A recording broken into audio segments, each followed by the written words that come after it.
Hey guys, so a lot of face-offs are under our belt now. We've had about 140 PLL face-offs so far in the championship series. What I want to do is take this chart and give you guys some trends to see what really is most correlative for winning a face-off right now in the PLL. As you know, the wings are a yard closer. There's 10 yards cut out of the middle field. The ball's lined up higher, and the cadences are very fast. The guys have been getting the ball out, but I wanted to show you what are the trends. Who's winning face-offs because of why? Now, obviously, we have the Whip Snakes leading the league right now after one game.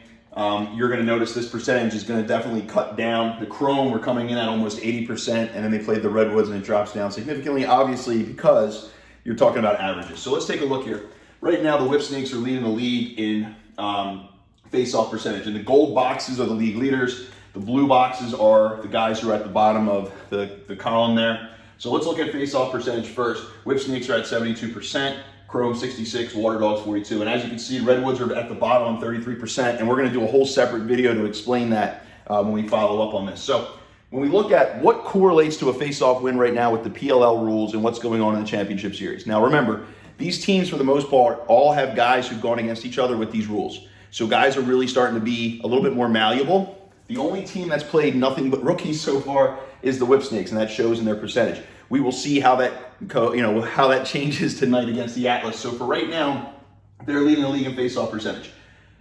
Clamps. So right now, the Whip Snakes are averaging 10 clamps a game, so are the Chrome. But when you look at the league leader right now, that's actually Trevor Baptiste, and the Atlas are averaging 14.5 clamps per game after 2 games. So when you look at who the league leader is in clamps right now, the clamp average is the Atlas, and they're right in the middle of the pack. Right above them is the bottom of the league in clamps, and that is the Water Dogs at 7. The Water Dogs actually held the Atlas under 50% on faceoffs, and the first team to ever do that. So, that's where you see right there, how important is your clamp average? Obviously not important when you see that the Atlas are down here, and in fact, second place right now is the Chaos. Tommy Kelly, super fast hands on the whistle, 12.5 clamps per game, second to last in the league in face-off percentage. Now, remember, these are only 2 or 3 games, okay? That doesn't mean that this is set in stone, but it's important to see trends. So now, when we look at face-off man ground ball, so the first person to scoop the ball is the first team to scoop the ball. That's ruled face-off possession. Okay, the first team to get possession gets the face-off win. So this is how many face-off wins came from the face-off man himself picking up a ground ball. In the high school and college and club levels, it's almost always the guy who leads the league in face-off ground balls. Usually that team leads the league in face-offs, okay, because it's spaced out, and that's usually the correlation between a good face-off team and not.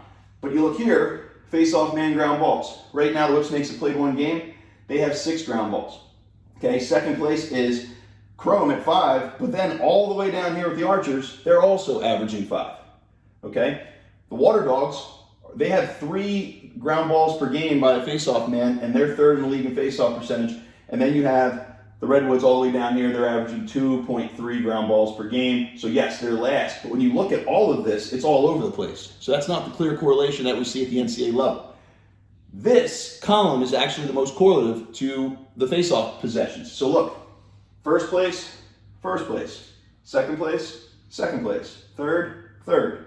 Okay? The only person messing it up, the Archers. You guys are screwing things up a little bit in this column. Okay, but this seems to be the most distinct correlation. The team with averaging the most wing ground balls is the team leading the league in face-off percentage, and that was what the PLL rules were designed to do, NCAA Rules Committee. So as you can see, these are all 3-on-3 face-offs, and we're going to get into the Chaos Redwoods footage later because that was all 3-on-3 face-offs. Okay, and then we look at violations. Even that isn't clear and concise. Yes, the Whip Snakes didn't have any in the first game, but also second in the league is the Chaos. Tommy Kelly's only violated 1 time, second to last. Okay, and then tied for second to last in the league is the Chrome and the Atlas. They both have 4. So it's all over the place right now. So as you can see, there's not a clear, distinct correlation in any real column except for the most correlative is the wing ground ball average. The teams that are getting to the ball quickest and best. So you look at the Chaos last night, for instance, they had 0 wing ground balls in game 1, and they went 29% at the stripe. Then, game 2, Tommy Kelly's face-off percentage goes to 70 and skyrockets, and they had all of their wing ground balls in 1 game. So they had 5 last night, okay? And that seems to be the key to success right now at the Stripe for the PLL teams. So now what we're gonna do is we're gonna go to video number 2, and I'm gonna show you exactly what's going on with the Redwoods at the face-off Stripe.